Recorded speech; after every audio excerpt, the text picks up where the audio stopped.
Сәлеметсіздер ме, қымбатты көрермендер, каналымызға қош келдіңіздер. Әлемдегі және Қазақстандағы жаңалықтарды алғашқылар қатарынан біле отырғыңыз келсе, арнадағы подписаться және бір ғана лайк түймелерін баса отыруды ұмытпаңыздар. Ал ендеше бастадым. Бишімбаев ісі.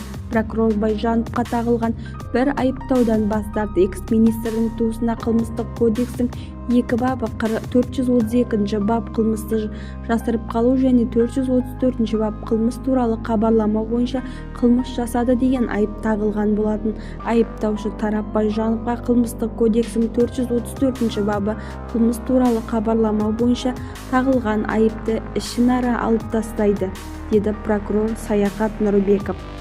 Бұл ретте Байжанов аса ауыр қылмысты жасырды деп айыпталуда. Мемлекеттік айыптаушының айтуынша, ол Бишімбаев айыпталып отырған қылмысты жасыруға тырысқан.